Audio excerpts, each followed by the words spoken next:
Hello and welcome to the Dailies. International outlets concentrated on the Putin-Witkoff meeting, framing it as a calculated Kremlin signal and a challenge to Western isolation efforts.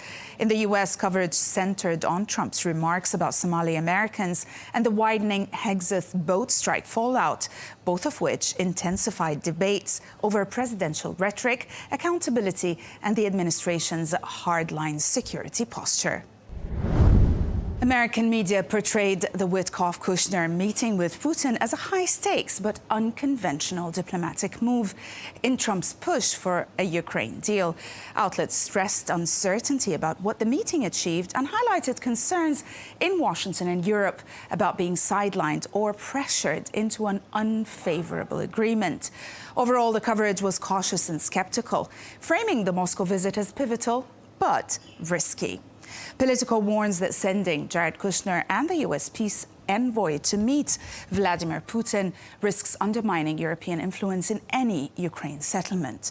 The piece highlights that many European leaders and analysts view the U.S. initiative as a potential attempt to broker a deal excluding Europe, threatening unity among allies. It argues such back-channel diplomacy raises serious doubts in capitals from London to Berlin about Washington's reliability and motive, fueling calls for a stronger European role going forward. British and European media said the Witkoff-Kushner-Putin talks produced no real progress, noting that Russia rejected key parts of the U.S. plan. Outlets highlighted Putin's warning that Russia is ready for war with Europe, framing it as pressure on the EU. Overall coverage was wary, stressing that Europe is being sidelined and that no deal will hold without full European and Ukrainian involvement. The Times reports that U.S. envoys met with Putin in Moscow in a bold effort to press the Trump-backed Ukraine peace plan. And the story underscores widespread concern in Europe that Washington is circumventing traditional diplomatic channels and potentially sidelining allies and shrinking Europe's influence over any agreement. The piece also warns that such a back-channel deal, as we mentioned, could indeed fracture Western unity and calls on European leaders to reassert their role in future negotiations. Howard French wrote in Foreign Policy, painting Trump's preferred identity as foreign policy czar, arguing that his 2025 diplomacy is driven less by alliance building than by transactional deals and real politique. The author critiques Trump's leaked 28-point Ukraine peace plan as symbolic of a broader pattern, favoring short-term leverage over long-term commitments.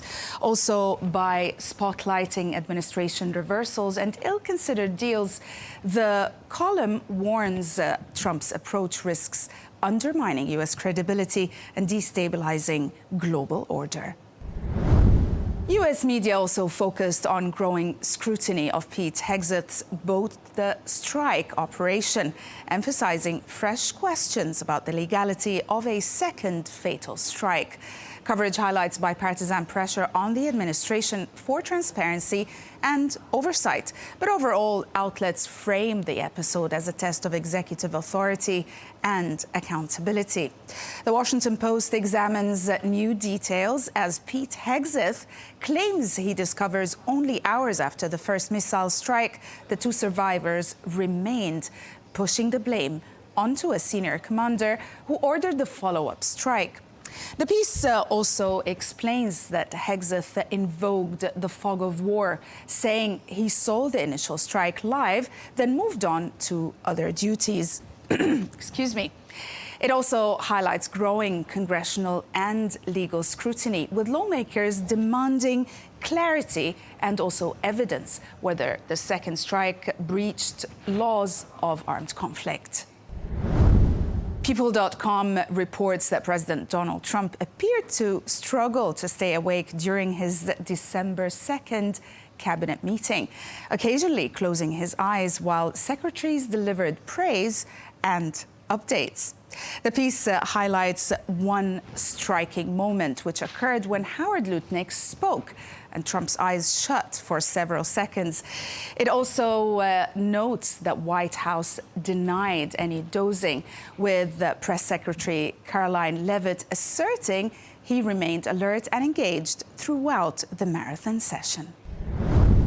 Another story grabbed headlines in the U.S. was President Trump's remarks about Somali Americans. The media have widely condemned the remarks, characterizing them as dehumanizing and racist, especially his garbage comment toward the community and Ilhan Omar.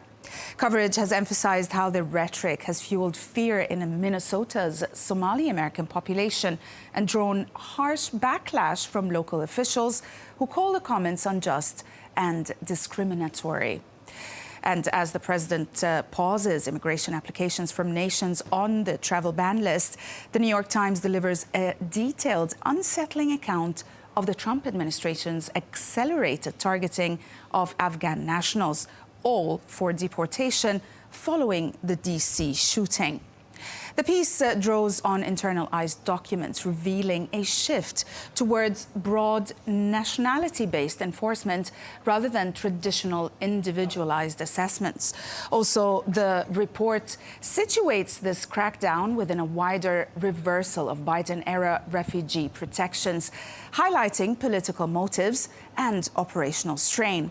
It concludes that, according to experts and advocates, this policy amounts to collective punishment rather than a calibrated security response. The New York Times also reported on the closing of Voice of America's overseas offices and radio stations by President Trump. The piece offers a sharply detailed critique of Trump administration's continued push to dismantle Voice of America, despite a court order requiring full operations.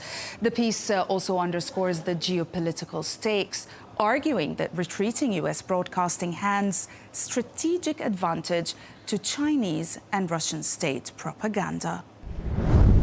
The Wall Street Journal details how President Trump granted the Honduran president convicted in 2024 of orchestrating a major cocaine smuggling operation, how he granted him a full and unconditional pardon. And by that, immediately freeing the ex-president from a 45-year U.S. prison sentence. The piece places the pardon in the context of Honduras's tense election and suggests the move undermines long-standing anti-drug efforts and that it also emboldens corruption, as well as casts doubt on American commitment to prosecuting high-level traffickers.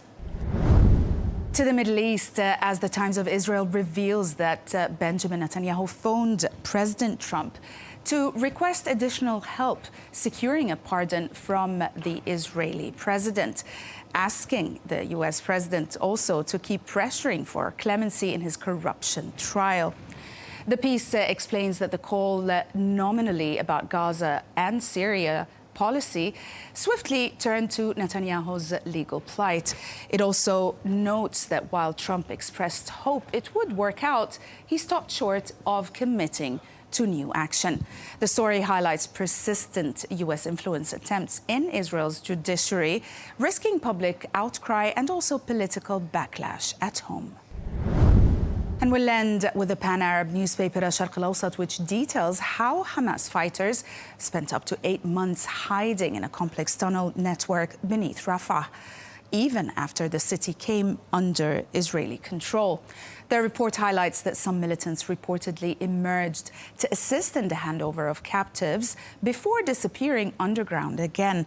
And sources describe a subterranean maze with secret provisions, shifting ambush positions, and ongoing coordination with commanders. The piece raises questions about how deeply embedded and resilient the tunnel infrastructure remained, despite Israeli claims of control. That's it for today. Thanks for watching the Dailies, only on Al Arabiya English.